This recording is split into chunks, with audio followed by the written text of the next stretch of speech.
Benjamin Netanyahu alerta que Israel está numa guerra de várias frentes com o Irão e os seus aliados.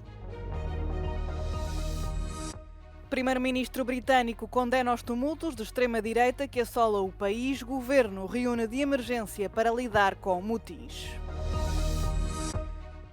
A aplicação de leis antiterrorismo durante os Jogos Olímpicos estão sobretudo a afetar as minorias em França. Poderia a União Europeia ter uma equipa a competir nos Jogos Olímpicos? A ideia lançada muitas vezes, mas não parece ser do interesse dos 27.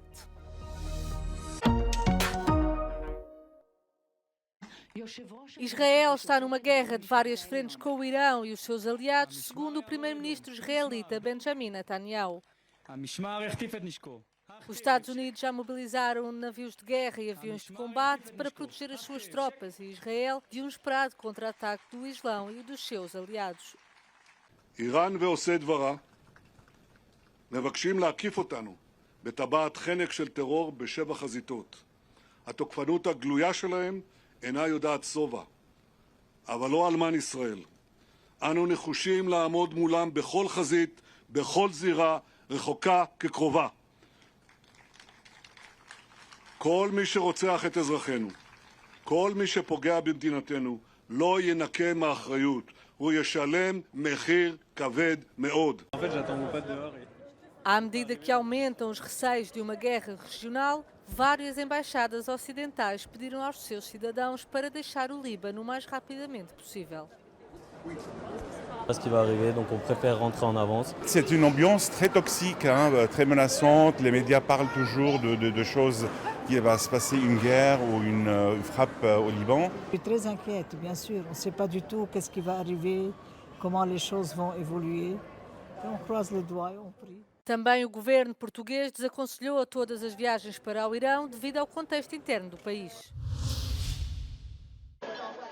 O primeiro-ministro do Reino Unido condenou os tumultos que assolam o país após o esfaqueamento que provocou a morte de 3 crianças em Southport.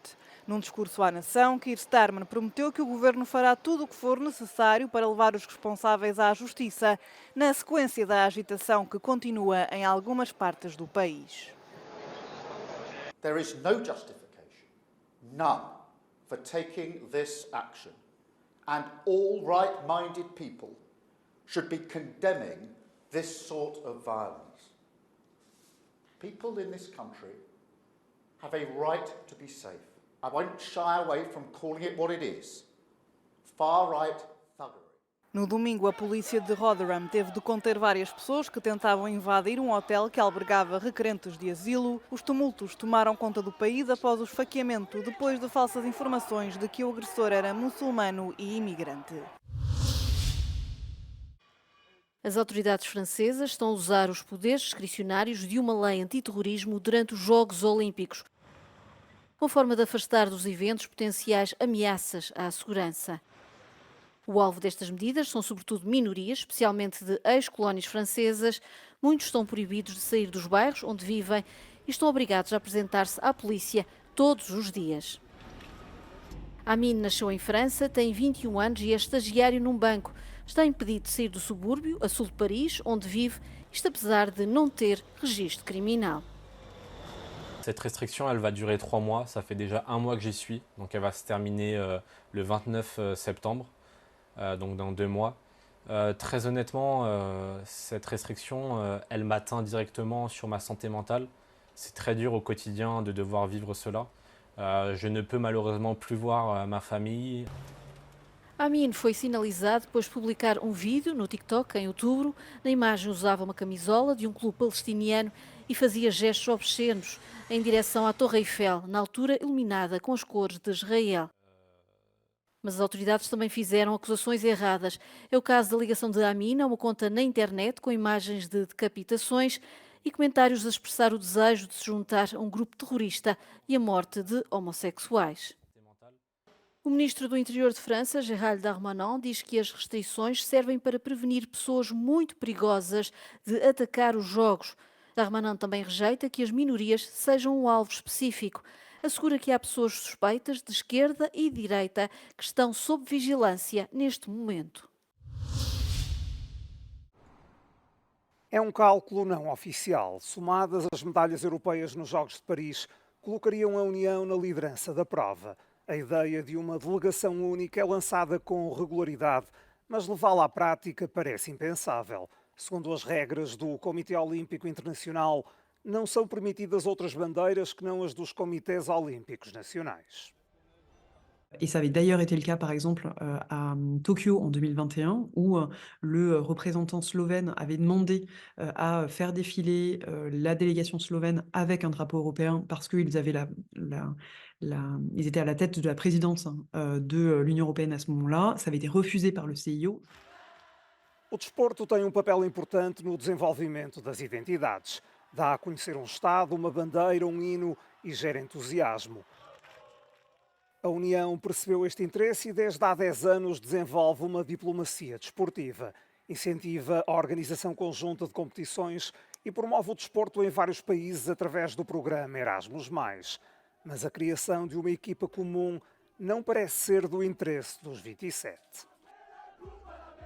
Alors là encore, c'est quelque chose qui, sur le papier, serait très beau, d'un point de vue symbolique, serait extrêmement intéressant, mais elle a, à mon sens, une limite, dans le sens où, en réalité, le fait d'avoir une équipe européenne obligerait à faire des sélections et des disqualifications au sein de l'ensemble des athlètes de haut niveau européens. Et donc, par exemple, au lieu d'avoir un podium avec un Grec, un Espagnol et un Slovène, on n'aurait en réalité qu'un seul représentant de l'Union européenne.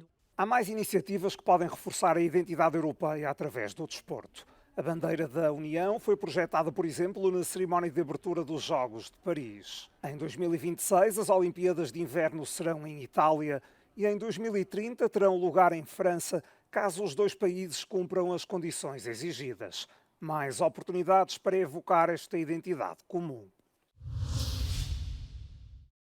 A Bulgária vai realizar a sua 7ª votação antecipada em pouco mais de 3 anos, depois do presidente do grupo parlamentar do Há um Povo Assim ter dito que os partidos não conseguiram chegar a um consenso sobre a formação de um novo governo. O terceiro mandato de formação de governo foi assim devolvido ao presidente Rumen Radev.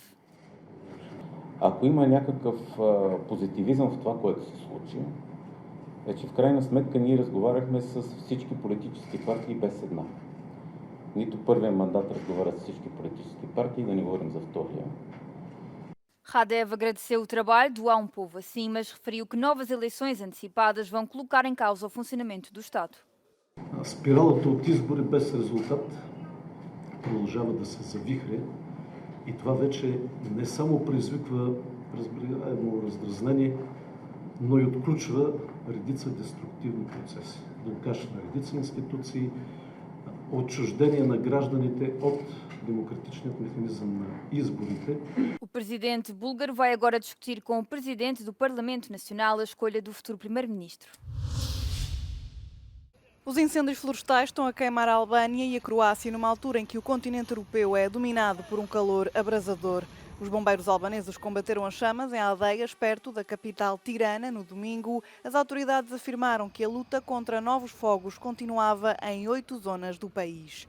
Mais de 300 bombeiros e militares foram apoiados por um helicóptero para controlar as chamas na região centro-oriental da Albânia. Centenas de hectares de floresta já arderam. Pelo menos 5 pessoas foram detidas por atearem incêndios. As altas temperaturas, os ventos e as semanas de seca aceleraram a propagação dos incêndios florestais na Albânia e em outros países dos Balcãs, como a Croácia, obrigando os residentes locais a deixarem as suas casas. Na Croácia, os operacionais no terreno têm estado a combater violentos fogos que já consumiram mais de 1.200 hectares de pinhal e mato, numa altura em que novos focos de incêndio deflagram por todo o país.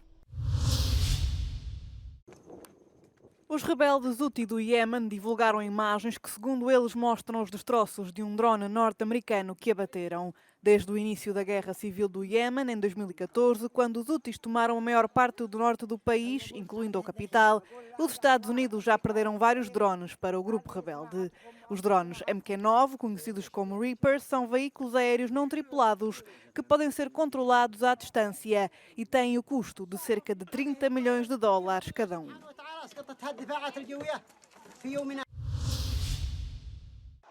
O que começou por ser um protesto pacífico dos estudantes do Bangladesh contra um sistema de cotas para empregos públicos transformou-se numa rebelião popular contra a primeira-ministra Sheikh Hasina e o seu partido no poder há 15 anos, a Liga Awami.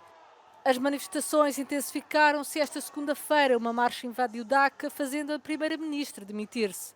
Os meios de comunicação local adiantam que Hasina fugiu mesmo do país. O exército tomou agora conta do país e, além dos partidos da oposição, irá reunir-se com o presidente para a formação de um governo provisório.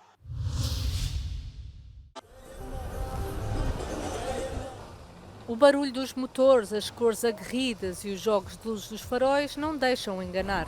Estamos num festival de caminhões de tuning. O Truck Tuning Heart Festival acontece na Roménia todos os anos e já vai na sua 5ª edição. Aqui podem ser vistas dezenas de cabines de caminhões modificadas e decoradas para todos os gostos, sejam no exterior ou ao interior. Nesta edição, a exposição foi a céu aberto na fortaleza romena de Alba Iulia. Os condutores romenos podem percorrer até 10.000 quilómetros num só mês e, por isso, os proprietários destes caminhões procuram dar outra vida e conforto aos seus veículos. Depois da exposição, os caminhões vão agora pelas estradas europeias. Se cruzar com algum deles, já sabe a origem dos mesmos.